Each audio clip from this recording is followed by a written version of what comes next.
So this time around, let's take a look at whether or not you should be making the purchase for the brand new event vehicle that is the AGS. So with that being said, let's begin.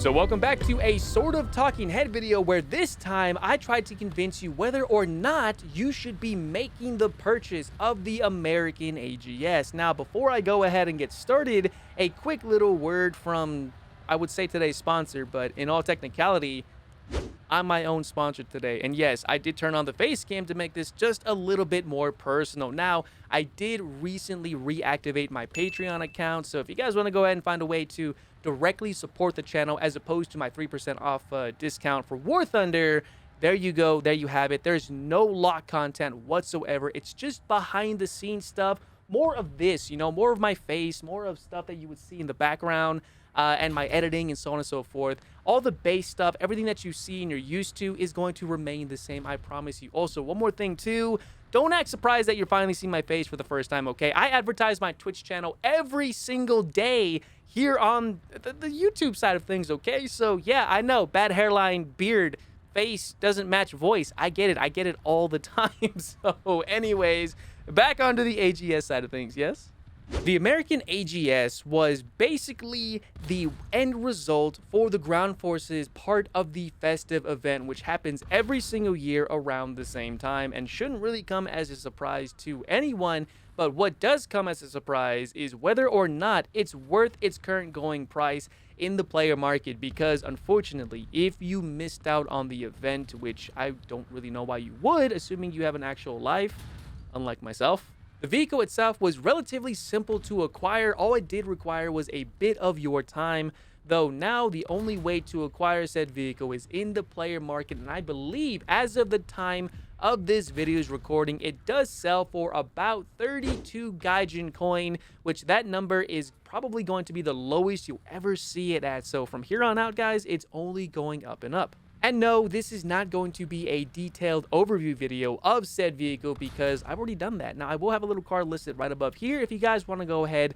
and definitely check that out. It goes into full detail, and it was done on day one of its release to me as a creator and not while it was being swamped in the entirety in War Thunder that it is right now. And thankfully, the vehicle itself isn't being nearly as spammed out as much as, say, the MiG-23 MF. Oh man, just aviation right now is absolutely terrible when it comes to that vehicle because everyone and their grandmother is playing that thing to the fullest, and oh boy, are the German win rates going down. Not that they were good anyways, but they are going down significantly.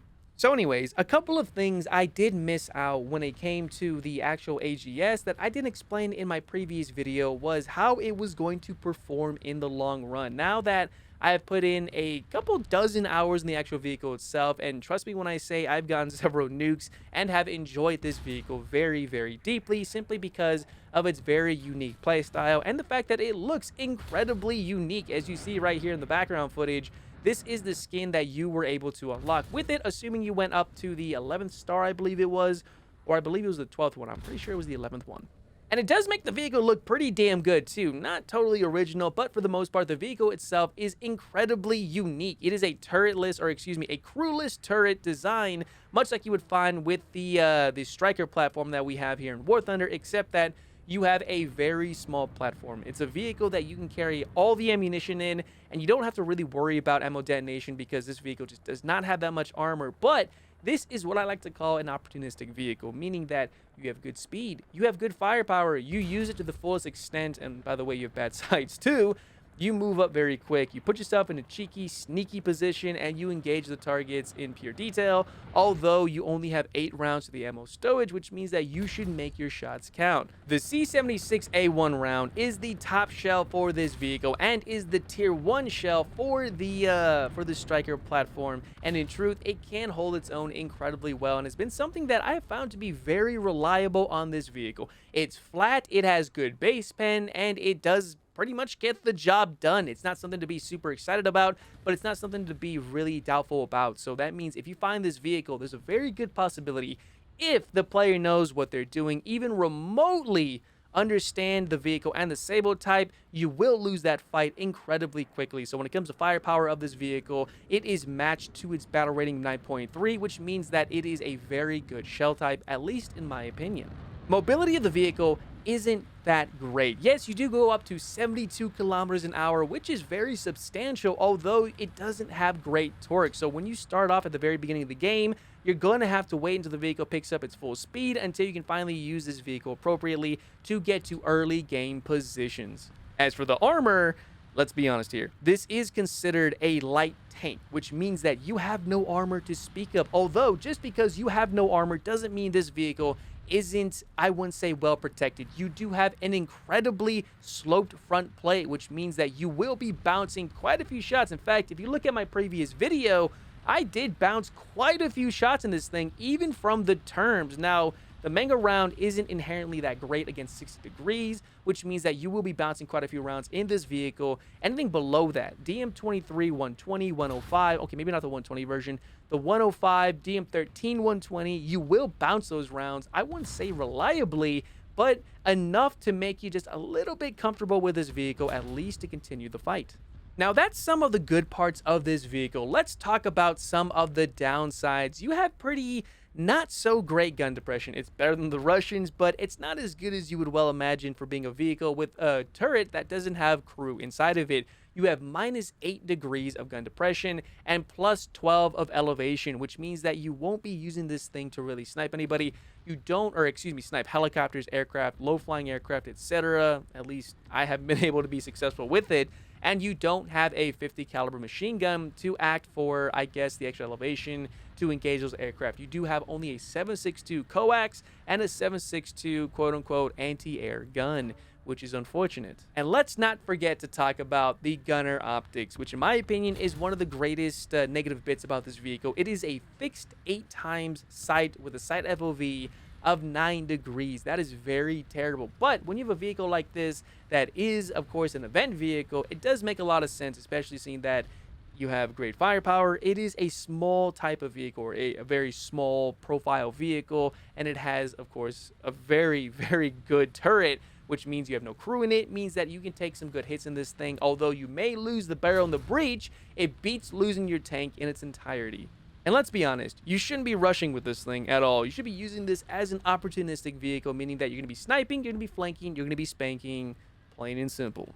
And the other negative aspect behind this vehicle, you are going to be spending up to 33 Gaijin coin for what is a tech tree vehicle, meaning that it is not premium status. It has no premium bonuses. It can only research vehicles a tier below and a tier above where it's currently sitting alongside its own tier. So if you're someone who is looking to spend that kind of money on a vehicle to grind out the tech tree, I am really sorry to say this vehicle is most certainly not for you. If anything, I would say save a couple extra dollars, maybe sell this vehicle if you have it, and pick up, say, the XM1, which in my opinion is a very good vehicle, and it's one that I would highly recommend at the exact same battle rating, no less. Of course, it's a bigger vehicle, so it makes a lot of sense. You may not perform as well in it, but you do get the entirety of the premium bonuses. Now, I know that's a huge negative factor behind this vehicle, especially with a ton of vehicles, the Merkavas, or at least the event ones, etc. They're not premium bonuses, which can drive a lot of people away. But what this is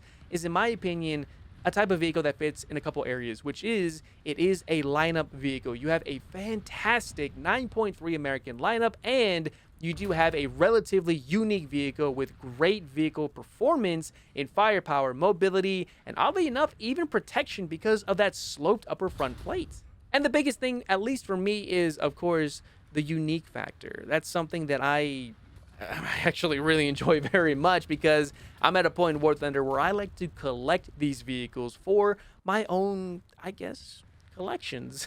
So does that make sense? I think it makes sense. And that's really it. That's all I got for you guys. Would I recommend this vehicle, and one for which you guys should look to maybe make the purchase? I say yes. This is a vehicle that you should purchase, not only for the uniqueness, how it looks, but how it plays. This vehicle is phenomenal. It has good speed, good firepower, good mobility, decent armor, crap optics, but it's offset by the fact that this vehicle is absolutely amazing in the right hands. If you know exactly where to put yourself on the map, if you know exactly where all the weak spots are, you're going to be someone who can just get nuke after nuke with this vehicle. And trust me when I say that, I've done it several times already since this vehicle released. And that's where I leave it off to you as the viewer, as the player. Guys, be honest about your opinion. Let me know what you think. Are you making the purchase of this vehicle? Did you grind for it? Or maybe you don't care about it because you don't play America at all and you don't like this type of unique vehicle. I'm not taking a shot at you guys, I promise, okay? If you're someone who didn't exactly enjoy this event and don't care about this vehicle, let me know. Your opinion is incredibly important to me as a creator because I want to know exactly what the community thinks so that I can formulate my own unbiased opinion. Actually, is that unbiased? I'm pretty sure it's unbiased because I have a biased opinion for this thing, which I say, yeah, it's worthwhile to get. But that's just me. So again, feel free to let me know exactly what you guys think. And yeah, that's really it. That's all I got for you guys. I hope you guys did enjoy everything. Thank you so much for checking this out. If you guys want to go ahead and support the channel, refer back to the beginning of the video itself. I do live stream pretty much every single day if you guys want to go ahead and check this gameplay out live. I will be playing a lot of this vehicle over the coming weeks because I deeply enjoy it, and maybe I'm trying to upsell it just a little bit because why not, right? Oh, great. Now I'm sounding like a total shill, huh? Anyways, again, thank you guys so much for checking out this video. I will be resuming the regular schedule on the regular videos of gameplay stuff. And if you guys want to see any type of future vehicle, feel free to let me know down in the comment section below as well. Let me know exactly what you want to see. Any vehicle, any BR. Please don't say the Type 60 ATM because I'll be very upset with you. So I will see you guys not only in the next video or even the streams, but in War Thunder itself. Happy hunting, ladies and gentlemen, and I'll see you next time.